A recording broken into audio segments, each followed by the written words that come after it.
ஓம் சரணாகத தீனார்த்த பரித்ராண பராயணே சர்வசியார்த்திகரே தேவி நாராயணி நமஸ்துதே. வணக்கம் நேயர்களே, இது மகாலட்சுமி ஜோதிடம் வழங்கும் காலச்சக்கரம். உங்கள் அன்பு ஜோதிடர் ஸ்ரீராம்ஜி பேசுகிறேன். அனைவரும் நலமுடன் இருக்கிறீர்களா? நன்றாகத்தான் இருப்பீர்கள், நன்றாக இருக்க வேண்டும். இன்றைய காணொளியில் நாம் காண இருப்பது எது ஆதிபத்தியம், எது காரகத்துவம். இதுதான் தலைப்பு. ஒரு கிரகம் தன்னுடைய இயல்புப்படி மற்றும் தான் பெற்ற வீட்டின் பலன்களின் அடிப்படை இந்த ரெண்டு விதியிலும் செயல்படும். இப்போ உதாரணமாக ஒருத்தரை புத்திரகாரகன் அப்படின்னு சொல்கிறோம். புத்திரகாரகன்னா யார்? குரு. இப்போ புத்திரகாரகன் அப்படிங்கிறவர் எல்லா லக்னங்களுக்கும் புத்திரகாரனாக செயல்படுவாரான்னு கேட்டால் ஆமாம், செயல்படுவார். அது அவருடைய இயல்பு.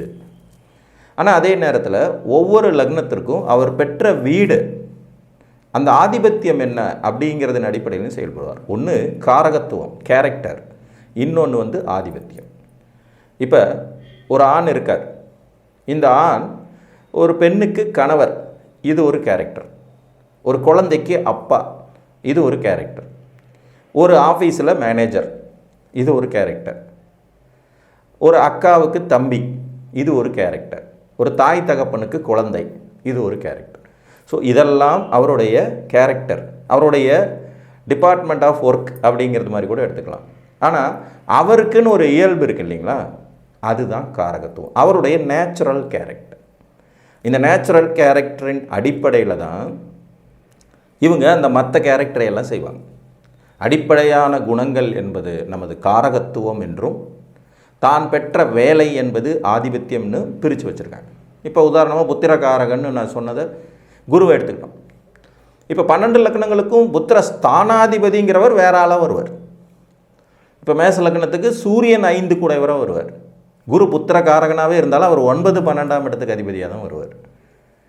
அப்போ ஒரே வேலையை செய்வதற்கு ஒரு வீடு மற்றும் அந்த வீட்டின் அதிபதி மற்றும் அந்த பொது காரகத்துவம், இந்த 3 விதிகளும் சேர்ந்து தான் ஒரு ஜாதகத்தை செயல்படும். அப்போ காரகத்துவம்னா என்ன, ஆதிபத்தியம்னா என்ன அப்படிங்கிறதுனுடைய வித்தியாசம் ஜோதிடத்தில் மிகவும் முக்கியமாக புரிந்து கொள்ள வேண்டியது அவசியம். இப்போ புத்திரகாரகன்னு சொல்லக்கூடிய குரு பகவானே மிதுன கன்னி லக்னக்காரங்களுக்கு கேந்திராதிபதி, பாதகாதிபதி, மாரகாதிபதிங்கிற ஆதிபத்தியத்தை பெறுகிறார். ஆதிபத்தியம் புரியுதுங்களா? இப்போ மிதுன லக்னத்துக்கு அவர் 7ஆம் இடத்திற்கும் 10ஆம் இடத்திற்கும் அதிபதி, அதாவது ஆதிபத்தியம். இங்கே அவர் அந்த 2 கேரக்டரை செய்கிறாரு. பொதுவாக அவர் தான் புத்திரகாரகன். அப்போ குரு தன்னுடைய 7ஆம் இடத்தின் வாயிலாகவும் 10ஆம் இடத்தின் வாயிலாகவும் புத்திரகாரகன் என்கின்ற காரகத்துவத்தின் வாயிலாகவும் இந்த ஜாதகருக்கு கெடுதல் செய்கிறதுக்கு கடமைப்பட்டவர். புரியுதுங்களா? கெடுதல் செய்கிறதுக்கு கடமைப்பட்டவர். ஏன்? அவர் தான் கெட்டவர் இந்த லக்னத்துக்கு. இதே சிம்ம லக்னத்தை எடுத்துக்கும் போது புத்திர ஸ்தானாதிபதியாகவும் குருவே புத்திர காரகனாகவும் குருவே அதே நேரத்தில் அட்டம ஆதிபத்தியம்னு சொல்லக்கூடிய ஒரு கெட்ட ஆதிபத்தியத்தையும் சேர்த்து செயல்படுத்தும் தன்மை கொண்டவராக இருப்பார். ஆனால் நல்லவராக செயல்படுவார். இதில் ஒரு பெரிய வித்தியாசம் பார்த்திங்கன்னா, மிதுன லக்னத்திற்கு அவர் பெற்றிருக்கிற ஆதிபத்தியங்கள் எதுவும் கெட்ட வீடு கிடையாது. இப்போ 7ஆம் வீடுங்கிறது ஒன்றும் கெட்ட வீடு இல்லை, 10ஆம் வீடுங்கிறது கெட்ட வீடு இல்லை. ஆனால் அவர் கெடுதல் செய்ய தகுதியுடையவராகிறாரு. சிம்ம லக்னத்துக்கு அவர் ஒரு கெட்ட வீட்டுக்கு அதிபதியாக வருவார். 8ஆம் வீடுங்கிற மோசமான கெட்ட வீட்டுக்கு அதிபதியாக வருவார். ஆனால் சிம்ம லக்னக்காரங்களுக்கு அதிகமான நல்லதை தான் செய்வார். இந்த வித்தியாசம் ஜோதிடத்தில் நாம் புரிந்து கொள்ள வேண்டும். ஒரு கிரகம் எப்பேற்பட்ட ஆதிபத்தியத்திற்கு சொந்தக்காரராக இருந்தாலும் அவர் லக்னாதிபதிக்கு நண்பராக வரும்போது அந்த மோசமான ஆதிபத்தியத்தின் அடிப்படையில் கூட ஜாதகருக்கு வெற்றிகளை கொடுப்பார். இது நம்ம கடக லக்னம், மகர லக்னக்காரங்களுக்கு ரொம்ப அற்புதமாக பார்க்கலாம்.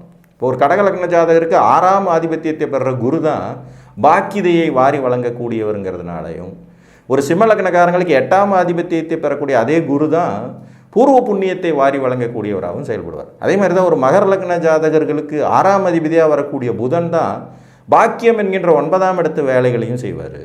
அதே கும்பலக்கண ஜாதகர்களுக்கு 8ஆம் ஆதிபத்தியத்தை பெறக்கூடிய புதன் தான் 5ஆம் இடங்கிற பூர்வ புண்ணிய ஸ்தானத்தின் வலிமையையும் கொடுப்பார். புரிஞ்சுதுங்களா? ஒரு கிரகத்தின் காரகத்துவம் என்பது அந்த கிரகத்துடைய நேச்சர் ஆஃப் கேரக்டர், இயற்கையான குணங்கள். குருன்னா தனகாரகன், புத்திரகாரகன். சுக்கிரன்னா உல்லாசகாரகன், கலத்திரகாரகன். செவ்வாய்னா உத்தியோகக்காரகன், ருண ரோக சத்ருஸ்தான காரகன். அவர் அந்த பொறுப்பை எடுத்துக்கிறவர். இரத்த காயங்கள், அறுவை சிகிச்சை, வம்பு வழக்கு, கோர்ட்டு கேஸு, சண்டை, செவ்வாயோட நிலைமையை பாரு, பூமிகாரகன், சகோதரகாரகன், அந்த மாதிரியான அமைப்பு. இதில் தான் அந்த காரகோ பாவக நாஸ்தி அப்படிங்கிற விதியும் வேலை செய்யும். இப்போ 9ஆம் இடத்திற்கு காரகர் சூரியன், தகப்பன் காரகன். அவர் 9லேயே போய் உட்காரும்போது தகப்பனுக்கு வலிமை குறைகிறது அப்படின்னு ஒரு சாஸ்திரம் சொல்லுது. இதுக்கு அந்த தசை நடக்கணும். அது ரொம்ப முக்கியமான பாயிண்ட். 4ஆம் இடத்திற்கு காரகனாக வரக்கூடியவர் சந்திரன். அப்போ 4ஆம் இடத்துல சந்திரனுக்கு திக்பலத்தையும் கொடுத்து அந்த வீட்டின் மூலமாக சில தடைகளையும் தரும் விதிகள் உண்டாகிறது. 7ஆம் இடத்திற்கு காரகன், அதாவது களத்திர காரகன்னு சொல்லக்கூடியவரை சுக்கிரனை வச்சு அந்த சுக்கிரனை கொண்டு 7ஆம் இடத்துலையே உட்கார வைக்கும்போது ஆட்டோமேட்டிக்காக காரகோ பாவக நாஸ்தி அப்படிங்கிற விதியை ஏற்படுத்துகிறது. அப்போ சூரியனை தகப்பன் காரகனாகவும் ஆத்ம காரகனாகவும் சம்பார்த்திய காரகனாகவும் எடுத்துக்கிறோம். இது அவரோட கேரக்டர். ஆனால் அதே நேரத்தில் 12 லக்னங்களுக்கும் சூரியன் பெற ஆதிபத்தியம்ங்கிறது வேறையாக இருக்கும். மகர லக்கணத்துக்கு சூரியன் அட்டம ஆதிபத்தியத்தை பெறுகிறார், 8ஆம் இடத்து ஆதிபத்தியத்தை பெறுகிறார். இப்போ இங்கே சூரியனுடைய பொது காரகத்துவம் என்ன? தகப்பன் காரகன். இந்த லக்னக்காரங்களுக்கு அவர் எந்த ஆதிபத்தியத்தை பெறார்? 8ஆம் ஆதிபத்தியம். அப்போ மகர லக்னம் தகப்பன் இருக்கும் வரை பெரும் வளர்ச்சிகளை பெறுவதில்லைங்கிற சூட்சமும் இந்த இடத்துல இப்படி வெளிப்படுகிறது. புரியுதா உங்களுக்கு? கும்பலக்கணத்திற்கு அவர் 7ஆம் ஆதிபத்தியத்தை பெறுகிறார், 7ஆம் ஆதிபத்தியத்தை பெறுகிறார்.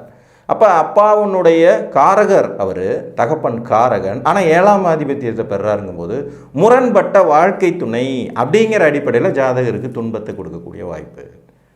ஸோ காரகம் எது, ஆதிபத்தியம் எது அப்படிங்கிறதுக்கு, ஆதிபத்தியம்ங்கிறது நீங்கள் போடுற வேஷம்.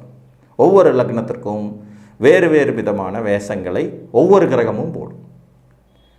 ஒரு விருச்சிக லக்ன ஜாதகத்திற்கு சந்திரன் 9ஆம் அதிபதியாக செயல்படுவார். அதுவே மேச லக்ன ஜாதகத்திற்கு சந்திரன் 4ஆம் அதிபதியாக செயல்படுவார்.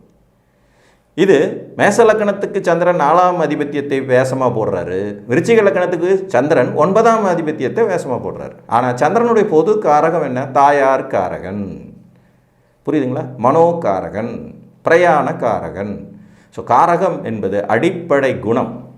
அடிப்படையாக ஒரு கிரகத்தினுடைய கேரக்டர் என்ன? சூரியன்னா ஆத்மகாரகன், தகப்பன் காரகன், சம்பார்த்திய காரகன். சந்திரன் மாதுர்காரகன், மனோகாரகன், பிரயாணகாரகன். செவ்வாய் சகோதரகாரகன், பூமிகாரகன், யுத்தகாரகன், ருணரோக சத்ருஸ்தானகாரகன். புதன் மாமன்காரகன், வித்தைகாரகன். ஒருத்தருக்கு புதனுடைய வலிமையை கொண்டு வித்தைகள் புரியும். அதாவது கல்வி இல்லாத நிலையில் ஒருத்தருக்கு கிடைக்கக்கூடிய அனுகூலமான திறமைகள், எக்ஸ்ட்ரா கரிக்குலிட்டி ஆக்டிவிட்டீஸ், அதாவது படிப்பு இல்லாத திறமைகளை குறிக்கிற கிரகம் புதன். ஒருத்தர் நல்லா பாடுறாரு, ஒருத்தர் நல்லா கிரிக்கெட் விளையாடுறாரு, ஒருத்தர் நல்ல செஸ் பிளேயராக இருக்கார், ஒருத்தர் நல்ல நடிகராக இருக்கார். அதாவது புதன் நீங்கள் முறையான கல்வி இல்லாமல் கற்றுக்கிற வித்தைகளுக்கு காரகன். மாமனை குறிக்கிற கிரகம், கடனை குறிக்கிற கிரகம், ருணரோக சத்ருவை குறிக்கிறதுக்கு புதனுக்கும் வலிமை உண்டு. சுக்கிரன் களத்திர காரகன், திருமணம் சார்ந்த விஷயங்கள். காமகாரகன், தாம்பத்தியகாரகன், உல்லாச சல்லாபகாரகன். குரு புத்திரகாரகன், தனக்காரகன். தனத்துக்கு அவர் தான் காரகன். ஸோ குரு நல்லா இருக்க வேண்டியது ஒவ்வொரு ஜாதகத்துக்கும் அவசியம். அப்போ தான் பொருளாதார ரீதியாக நல்லா இருக்க முடியும் அப்படிங்கிற அந்த விதி இருக்கும். சனி ஆயுள்காரகன், உழைப்பின் காரகன், உழைப்பின் மேன்மையை குறிக்கும் காரகன். உத்தியோக காரகன் அப்படின்னு சனியை சொல்லலாம். செவ்வாய்க்கும் உத்தியோக வலிமை உண்டு, சனிக்கும் உத்தியோக வலிமை உண்டு, சூரியனுக்கும் உத்தியோக வலிமை உண்டு. இவங்க 3 பேருமே போத் ஆர் ஈக்குவல்ஸ் அப்படிங்கிற லெவலில் வருவாங்க. இவங்க 3 பேருக்கும் ஒரு ஒற்றுமை இருக்குது. 10ஆம் இடத்துல காலபுருஷனுக்கு 10ஆம் இடத்துல வலிமை பெறுற தகுதி சனிக்கு உண்டு. எந்த லக்னத்துக்கும் 10ஆம் இடத்துல வலிமை பெறுற தகுதி சூரியனுக்கும் செவ்வாய்க்கு உண்டு. புரியுதுங்களா? ஸோ ஒரு ஆதிபத்தியம் என்பது நீங்கள் போடுற வேஷம், அது ஒவ்வொரு லக்னத்துக்கும் மாறிடும். ஒரு தனுசு லக்னத்துக்கு பாக்கியாதிபதியாக செயல்படுற சூரியன், அதுவே மீன லக்னத்துக்கு சத்ரு ருண ரோக ஸ்தானாதிபதியாக செயல்படுவார். இங்கே சூரியன் ஒரே ஆள் தான், லக்னம் மாறும்போது அவரோட கேரக்டர் மாறிடுது. ஒரு படத்தில் போலீஸ் ஆஃபீஸராக ஒரு நடிகர் நடிக்கிறாரு, அடுத்த படத்தில் கள்ளக்கடத்தல்காரனாக நடிக்கிறாரு, இன்னொரு படத்தில் வெறும் காமெடியனாக நடிக்கிறாரு. அப்போ இந்த நடிகர் ஒரே ஆள் தான், ஆனால் அவர் எடுத்துக்கிற கேரக்டர் வேறு வேறு அப்படிங்கிறது மாதிரி தான் ஒவ்வொரு 12 லக்னங்களுக்கும் ஒவ்வொரு கிரகமும் வேறு வேறு மாதிரியான கேரக்டரை பெறும். இப்போ உதாரணமாக ஒரு மேச லக்னத்துக்கு செவ்வாய் வந்து லக்னாதிபதியாகவும் 8ஆம் அதிபதியாகவும் செயல்படுவார். ஆனால் செவ்வாய்ங்கிறது ஒரே கிரகம். செவ்வாயுடைய கேரக்டர் அப்படிங்கிறது இங்கே மாறுது. ஆனால் அவருடைய அடிப்படை குணங்கள் மாறாது. தன்னுடைய அடிப்படை குணங்களின் அடிப்படையில் தான் பெற்ற நடிப்பின் அமைப்பை, அதாவது அந்த வீடின் அமைப்பை ஜாதகருக்கு கொடுப்பாரு.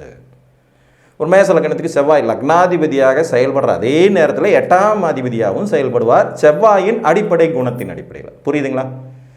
அதே செவ்வாய் ரிஷப லக்னத்திற்கு 7 12ஆம் இடத்து அதிபதியாக செயல்படுவார், மிதுன லக்னத்திற்கு 6 11ஆம் இடத்து அதிபதியாக செயல்படுவார், கடக லக்னத்திற்கு 5 10ஆம் அதிபதியாக செயல்படுவார், சிம்ம லக்னத்திற்கு 4 9ஆம் அதிபதியாக செயல்படுவார், கன்னி லக்னத்திற்கு 3 8ஆம் அதிபதியாக செயல்படுவார். ஒவ்வொரு லக்னம் மாறும்போது அவருடைய கேரக்டர் மாறும். துலா லக்னத்துக்கு 2ஆம் இடம்ங்கிற தன வாக்கு குடும்பஸ்தானத்துக்கும் 7ஆம் இடங்கிற திருமணஸ்தானத்துக்கும் அதிபதியாக செயல்படுவார்.